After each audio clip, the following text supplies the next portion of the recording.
shi yasa a addinin musulunci laifi ne ki je ki sha mara za ki faɗa da kishiyanki.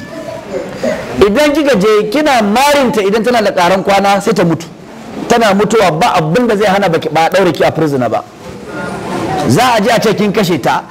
Su alƙalanci a littafin alƙalanci ana duba inda ka doke mutum, idan ka doke mutum a ƙafa in ya mutu za a ce a tsautsayi ne, amma ka doke mutum a ciki ko ka doke mutum a kai ko ka doke mutum a kirji ka doke shi wajen makasa ne.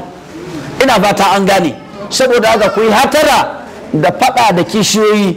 Akwai matan da za ta yi fada da kishiya kaga wata ta ɗauko sanda, wata ta ɗauko adda, wata kaga ta ɗauko itace da wuta. Haba rashin imani, dabbobi ma ba a yadda a ƙona su da wuta ba, balle ɗan adam human being ka ɗauko wuta wula kaga ta maka, wannan ba kyau. Akwai matan da saboda kishi idan ya mata kishi ba ta ƙi ba da mai gidan da kishiyoyinta da yaranta duk gidan ya kama da wuta. Wannan wani irin rashin imani ne ya ku mutanen Najeriya, ya ku matan musulmai. Wannan ba mummunan, wannan ba al'ada bane mai kyau, mummunan al'ada ne. Kuma wannan ɗabi'a kun yi su mogulin nashi amma ba a addini musulunci bane, it's a prohibited.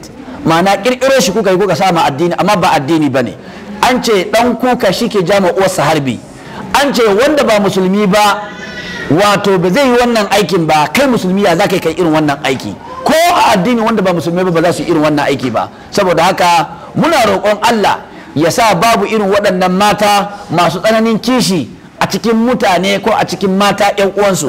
Kishi a addini ba laifi ba ne, amma abin da addini yake so ki duba mai gidan ke fi so. Ya fi son miyan ganye, sai ki je ki koyi miyan ganye, ki tambaye, in baki iya ba ki je ki samu 'yan ketri wanda suka karanta yaya ake miyan ganye wanda ake yi. A'a, mijinki ya fi son miyan kuka, to ki je ki samu dattabai yaya ake miyan kuka da naman rago, ki tambaya.